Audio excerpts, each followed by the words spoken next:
I am not a security guy. I'm a 17-year Unix engineering guy, prompt typer away, and I haven't been technical in about 10 years.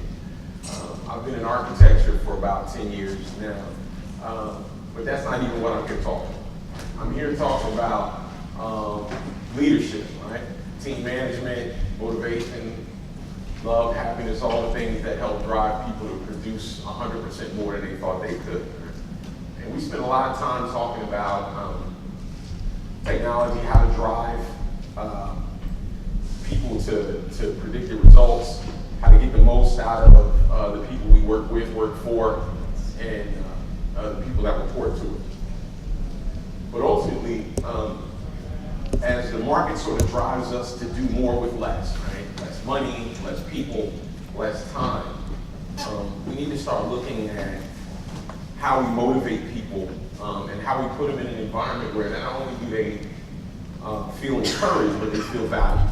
Right? And the reality is that whether we're managers or directors or CIOs or individual contributors, that stay up at 4 a.m. fixing problems on the network, we all have a potential and a responsibility of being leaders, whether it's in a particular meeting, in a particular organization, or on a particular task or project. So that's why I'm here. I'm here to talk about the gray space, the gray area, the stuff that doesn't require you to write anything down or ask for this presentation when I'm done. My background, again, my name is Michael Moore, Mike Moore, because years ago when I first started in IT, there was always another Michael Moore at the company before me. And so that always made me change my first name to Mike in the email, and so it stuck. My mom's pissed.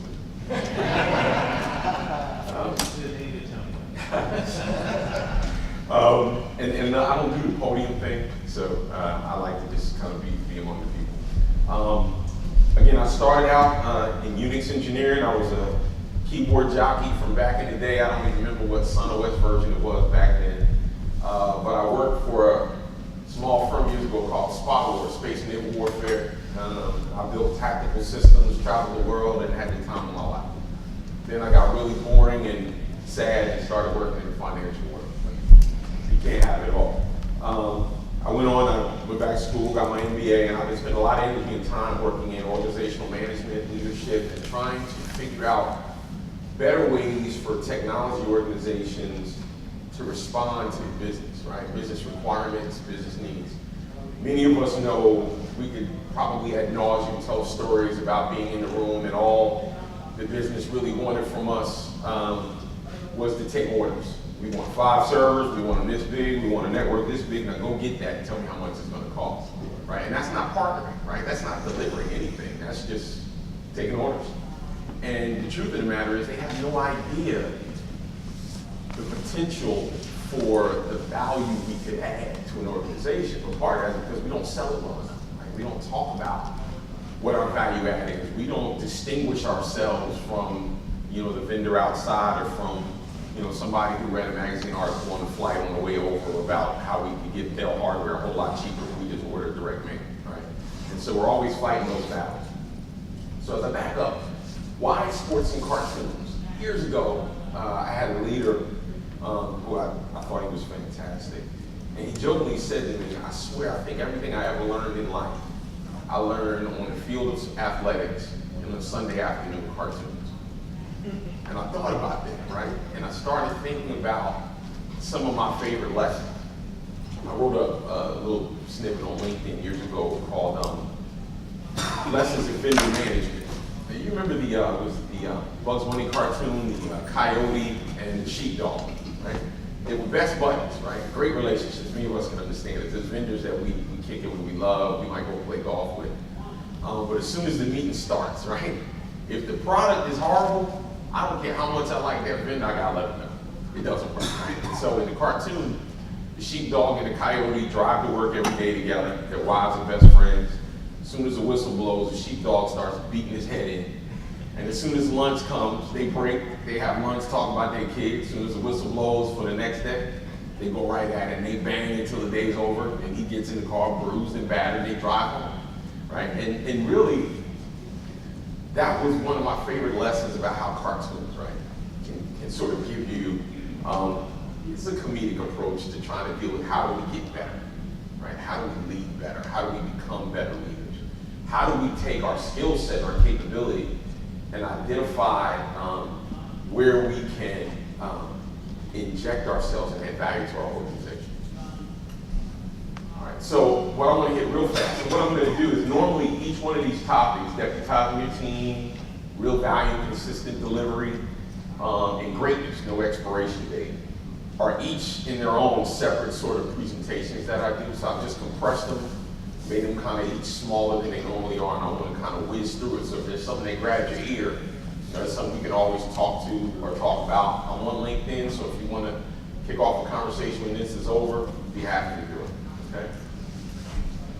Now, I'm a Yankee fan, and if you know, I'm sorry, but I couldn't find a Yankee picture that I liked good enough, so I didn't get it here.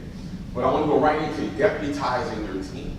Now, by show of hands, how many folks here are managers? Okay. Directors, CEOs, all of that stuff, right? How many folks are individual contributors? Okay, excellent. Now, for most of my career, I've been an individual contributor. And when I started working on leadership, I worked on it from the perspective of what I wish my managers and leaders would do for me, right? Everybody who comes up here and talks about a topic isn't necessarily speaking from a perspective of some individual that's mastered the subject matter. Sometimes they're coming to you humbly from a position of, if you were to ask your people what they need from you, what they would love for you to do, but they're too afraid to tell you, or they're not comfortable enough with communicating that, here's what we're talking about, right? A coach's role. Now, I'm sure we've got some baseball fans here. This picture is very interesting. Is anyone here a baseball person? Knows baseball pretty good? You understand what's going on in this photo? Could you tell folks? Yeah, the catcher's giving the pitcher signs, or no, it's actually the batter. Right. Well, it's the coach, right, telling the catcher what to tell the pitcher to throw, right? Now, if any of you all know anything about baseball, normally catcher doesn't need the coach to do that. Not if he's good, right? Not if he has skills. Not if he understands the game. He doesn't need his coach who's 3 feet away, right, to tell him, to tell that guy that's 10 feet away to throw a fastball, or throw a curve, or pitch out, or a host of different things that he can do to affect the game. So that's why this picture's here. Now, we run down players, what a coach's role is, right? Player development, right? What that means is when you have a team, when you have folks on your team, your role has a lot of steps, right? You're doing team development. You got folks on your team that want to grow, they want to do different things. They might even want to go into a whole different division. They're looking for you to help them take where they are and help them develop themselves and move somewhere else in the organization. Now, if you're a quality leader, that shouldn't scare them. There are some managers that freaks them out completely. Because this is my guy or my gal. Without them, this team falls apart. The last thing I want them to do is be so good or so great. They leave me here with the rest of these folks that aren't really that fantastic. Right? I got news for you. If you don't help them grow, they are going to go. Right? Now they rhyme, but they don't have anything else to do with each other.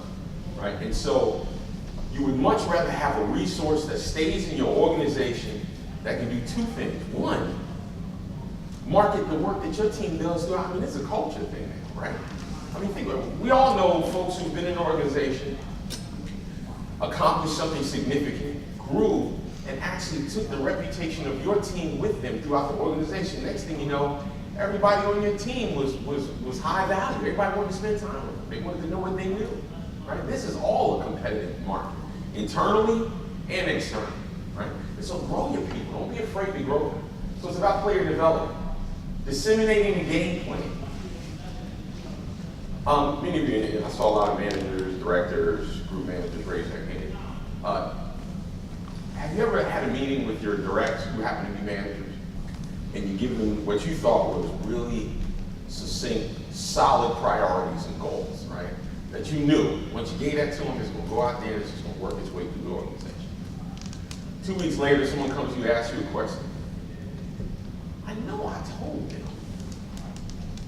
Maybe I didn't. So you go out some more and you ask someone, and what you realize is no one left that room clear on what your priorities were. You thought you communicated, but they have no idea what the most important project is this month.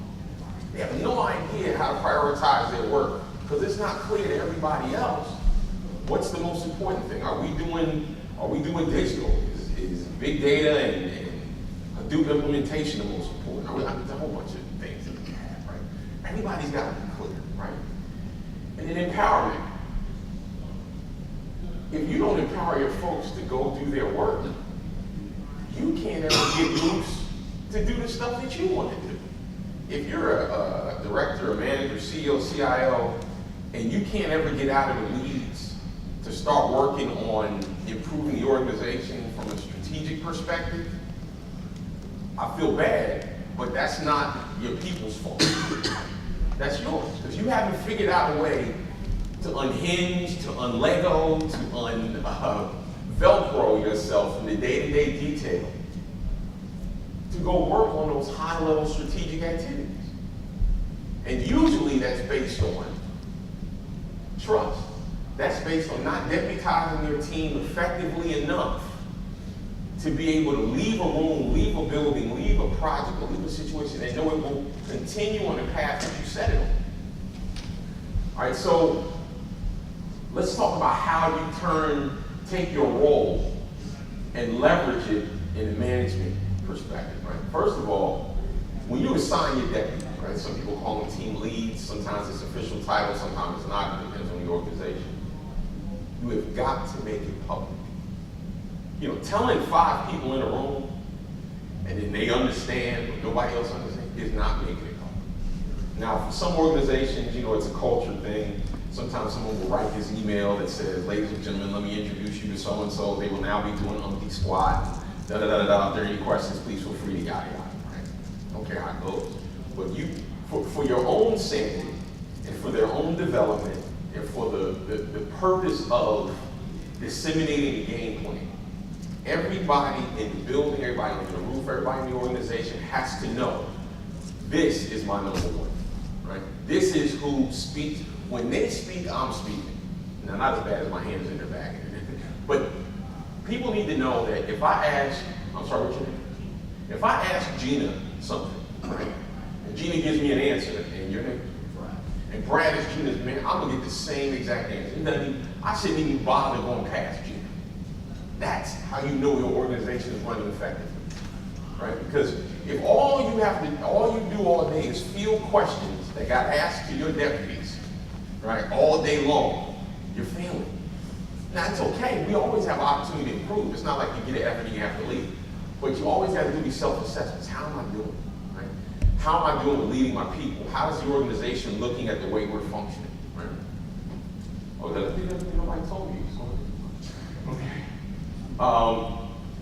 Communications of roles and responsibility. Part of making that announcement is also letting everybody know this is what they're going to be responsible for. This is what their role is going to be, and this is their responsibility. I'm sorry, again? Gina will be directing 2 of our biggest strategic projects. She will be responsible for delivering project artifacts. She'll also be responsible for all escalations concerning network engineering activities and cloud applications. Now, everybody knows it's big. It's big. That's the piece of it. It's big, right? But it's clear. It's crystal. Now, if somebody comes to you and says, hey, I want to talk to you about cloud. Not that I don't want to know about it. Gina, we can talk to you. Don't answer the question. See, that's the other problem. Don't then say, okay, but anyway, let me just chime in. No, you undone months of work that you already did addressing that, right? You gotta be consistent. This is important. You gotta establish the clear goals. Not only will you be leading those things, but here's what I need delivered. When that's delivered, it is clear that the entire totality of what you're responsible for has been done. right? And everybody else knows it, right? Because we're making it public. And then I'm gonna get out your way, right? Now, many of you have heard the term, if you're a good coach, right? You know that great players make great plays. Right? You ever heard that term, But a coach's job is to put their players in the position to make the plays, right? So from a baseball, now football vernacular, I don't put my quarterback on defense to play linebacker. Right? He might, but he'll probably get destroyed. Right? And so I also have to put my people in places that match their skill set. Right? How do you do that?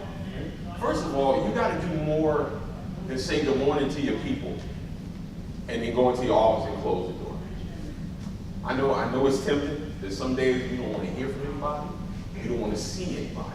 You got numbers to crunch. You got things to do.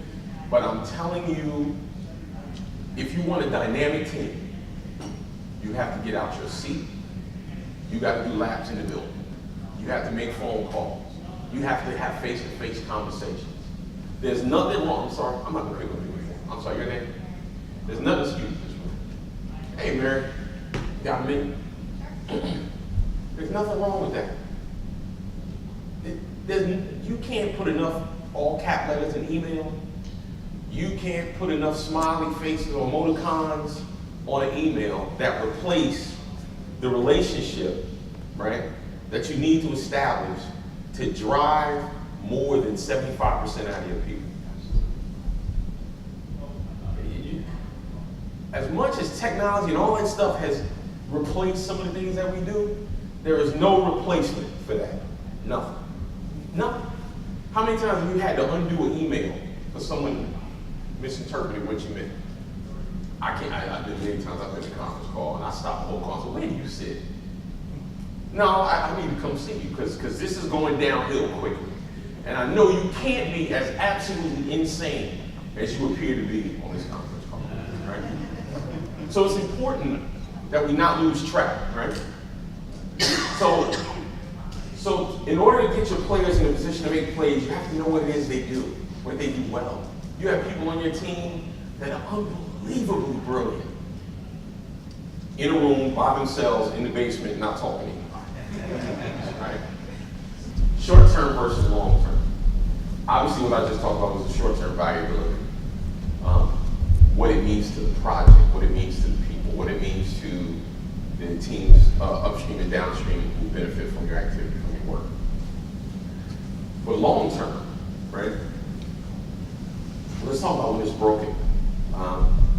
If you've been in organizations before where every time the business dreams up a project, the first thing they want to do is look at external vendors and then measure it to whatever their people say they can do. You've seen that, right? It always looks a little weird. It makes a lot of people nervous. The reason they do that frequently, because at some point in time you didn't deliver. Either you came in way too expensive, it took you way too long, or the relationship is broken and they don't have a lot of faith that you can deliver this thing. So their first step all the time is, wait, don't tell me. Let me go ask somebody else. Then let me hear what you got to say and I can manage. That's an indicator that there's some work that needs to be done for the relationship. So put a pin in it. Don't lose that. But if you deliver, right, if you consistently deliver, you establish what I call a portfolio of successes, right? You know how when kids in the 6th grade, they got the mom, look at this, or dad, and they start going through all those wonderful artistic photos from kindergarten and 1st grade. But you have this portfolio of successes that you can point to. You can walk around as a technology man, really, not even technology, but let's say in this particular case, it's technology focused. You can walk around with that thing. I mean, you literally can walk around with that thing. They know that you're a part of that team that did this, did this, did this. When you said you were going to do it for this amount of money, and what does that do? That gives you what we call experimental capital, right? What that says now, you've done this before, we really want to try to tackle something next year.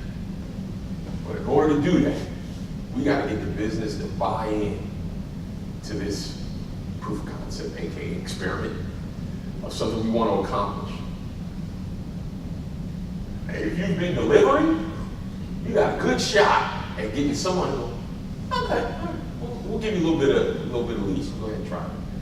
If you haven't delivered, you might as well be talking to yourself in your bathroom in the mirror, because nobody is going to give you $5 to go play with some new technology when you couldn't give them the basics last month on time for how much you said you were going to give them. They're just not going to do that. And so when they talk about why is it important to deliver, it's not about today. It's not about this project. It is about a year from now when you want to go do the next big thing. It's a year from now when you tell them, I need 5 people. I know we're going to dip in the money that you said I couldn't have. I know you said we had to keep the head count flat. But I'm telling you, we got something on the cusp that is going to be transformational for this organization. Trust me, we can do this. You can't do any of that if you haven't taken care of your business, if you haven't delivered consistently. Now, if you never want to do that, it doesn't matter. You can deliver whenever you want to. But if you do, you got to stay on it. It's important. And so I'll pretty much zip through the bullets what you get. Right? So this is my last thing. I usually say grandma to the end. Just because then, when the questions start about, was the movie real, did all this stuff happen, I can answer it. Don't feel like I haven't said anything else I need to say. So if you have, I don't know if you read any of the social media stuff that came out, but Katherine Johnson, who was the subject of the movie Hidden Figure, is my grandma. She is 99 years old. She's still doing her thing. She's in a wheelchair, but she's very, very aware. Matter of fact, I think I Skyped with her on her iPad 2 hours ago. But a lot of people wondered when the movie came out. How many folks saw it this time? Okay, great. I'm not going to rehash the movie. But a lot of people wondered what took so long. I'm sorry. I got a beat. You got a who? I was making a joke. I gotta go to bed. Oh, it's actually close.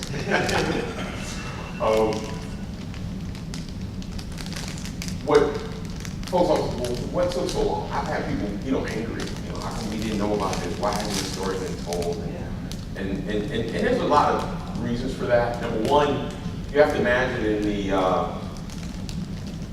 30s, 40s, and 50s, all this stuff, NASA was a secret organization, almost like the CIA, right? They weren't, they didn't go around with patches and everything else. If you worked there, nobody else knew about it. People thought my grandmother was baking cakes and teaching math. They didn't know that she was in there doing Fourier transforms and multidimensional calculus. But also, that wasn't who she was. See, the thing about all of this leadership and really doing self-assessments and working on yourself, she was focused on mastering her craft, nothing else. Some of us, and I've been guilty in my career, we always got one eye on what's happening around the organization, and the other eye on what we're doing. Right? And in doing that, we're never fully vested or immersed in either. So what that means is we probably don't get the most out of our skills or capabilities or talent because we're too worried wondering if anyone's going to notice that we're good at what we do. Right?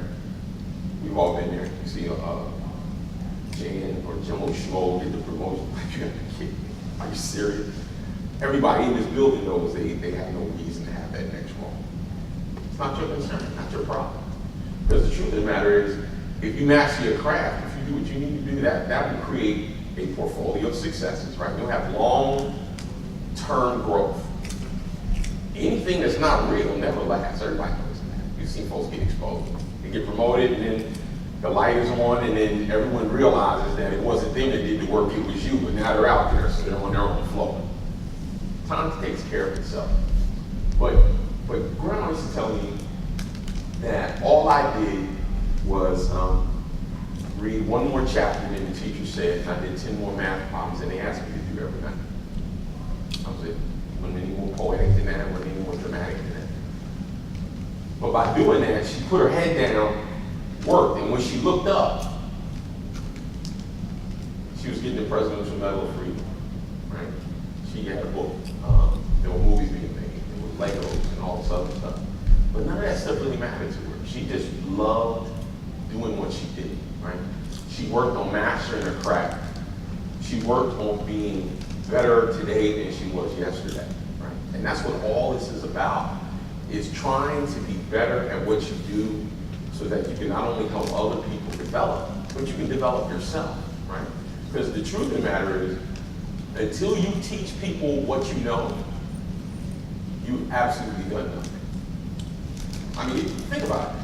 If you can't create a body of capital, right, intellectual capital, and then figure out a way to put it somewhere where the folks who need it can use it, number one, you can't empty your arms and grab something else, right? And the organization's not going to benefit at all. I mean, you all know what happens when you got a developer who doesn't write any comments or any on their code and doesn't do anything. Yeah, no. And then they get this mysterious illness, and then they gotta leave town, and you're stuck with this really amazing executable that's good for about 12 months until the OS patch comes, and now you can't run that thing anymore, and they're not around, and there's no comments. Guess how fantastic that code is now? It's garbage, it's a paperweight. I mean, it's nothing, it's kindling. You can light it on fire, it doesn't mean anything, right? I don't know about you, but I did not spend 25 years in IT, 8 years in undergrad and graduate school and all this, for my work to just poof, go away. So how do you keep that from happening? Right? What you do is, you first of all, don't get so insecure that you think you're a one-trick pony, right? You know, people, I learned this, I taught this to myself, I'm the best in the organization at it, and I am not giving this up. Okay, well, congratulations, you're the owner of something that's going to eventually be archaic and you can go outside with it, right? Or you can say, I built this thing, let me give this to somebody who will usher and manage it so that I can go pick up something else, right? Because I'm thinking about all the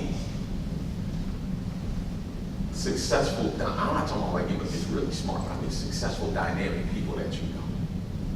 Two things that I've observed about them. One, they're extremely generous about their intellectual capital.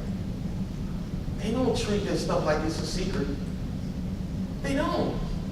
I have news for you. If you act like that, let me tell you what I say when I see you. Boy, that's somebody with some low self-esteem. Have no idea that this is all they got. They think this is it. When you hoard something like that, what that tells the rest of the world is, I gotta hold on to this because I don't know anything else. I may never go beyond it. Because you're not.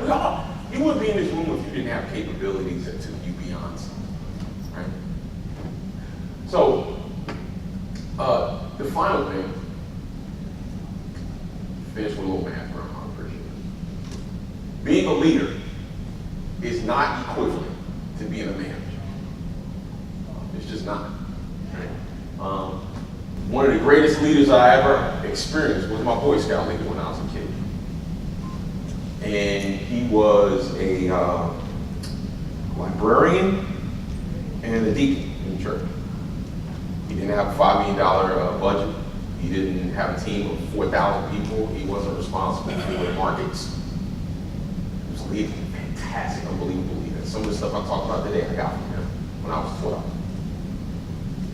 But if you're a CIO, CEO, director, manager, your minimum level where you need to start is to be a leader. If you can't work on being a leader as your absolute minimum, your basement, you are serving nobody. You're just not. And it's okay. I mean, it's not an indictment on your personality. It just says that you've got to reinvest. You've got to look at what you've been doing and how you can affect change and motivate people and build dynamic professionals, right? Now, I'm not a historian of business and management, but I'm sure many of you have heard Jack Welch, right? And whether you like the guy or not, there was a point in time in this country where I heard some weird number, like 40% of all senior executives, even more than that, it's like 50-some% of all senior level executives in the Fortune 500 had either worked for him or worked directly for somebody that worked for him. You understand what that means? That means he didn't hold on to his stuff. That means he understood how to deputize his people. right? That meant he knew how to get out of the way once he set the table and presented his players with their opportunity to grow and go as far as their skills will take them. And he moved back on and let them go.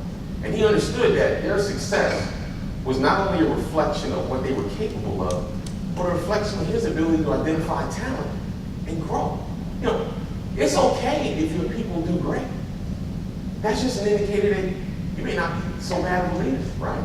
Or in best case, that might mean you're an unbelievable coach and you got the best team in the game. That's really what you want, right? Because as a manager or a leader or a director, you're no longer an engineer. I know it's hard to admit that, except you're not. You're not a DBA, you're not a developer, you're not a risk person, you're not a CISO, but you don't do that thing anymore. What you do now is you manage people, you lead people, you run organizations, you set strategy. So get out of the way, stop. There's nothing worse than being in a meeting, you get a manager in there with the engineers trying to help them figure out how come the buffer cache is so small. Why are you doing that? Not that we couldn't use the help, but why are you doing that? I mean, really? we got budgets. They're talking about doing layoffs and trying to move resources around so we can get these projects executed. And you in here with me talking about what we're going to do about memory and performance? But stop hoarding the thing, right? Let that go. And go do what everyone thought you could do when they gave you the role in leadership. Lead this organization. Run a strategy. Get your team to the next level.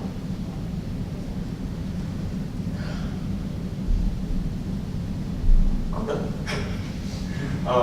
Yeah. Sorry. What do you do when your deputies are both and your whole team is working in a different office and you're work at home? Because that's what I have now. Okay. Okay, great question, right? Because this is not 1985, this is now, right? How far remote are you?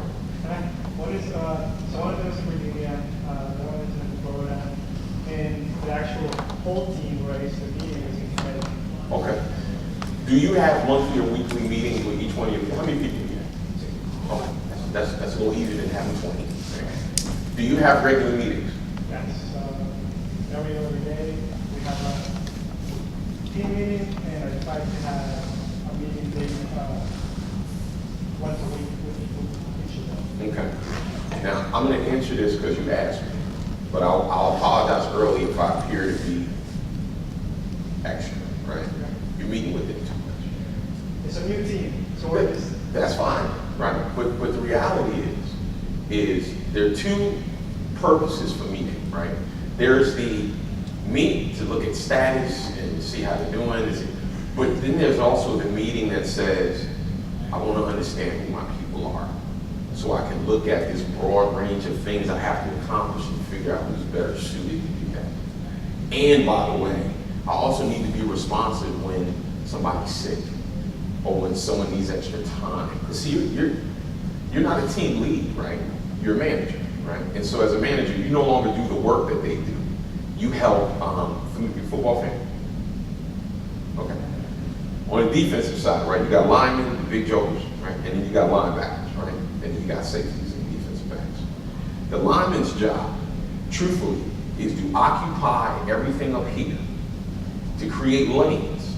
So my skill players, linebackers and defensive backs, can go through the line and make tackles, right? So as a manager, your job is to really occupy the obstacles, right?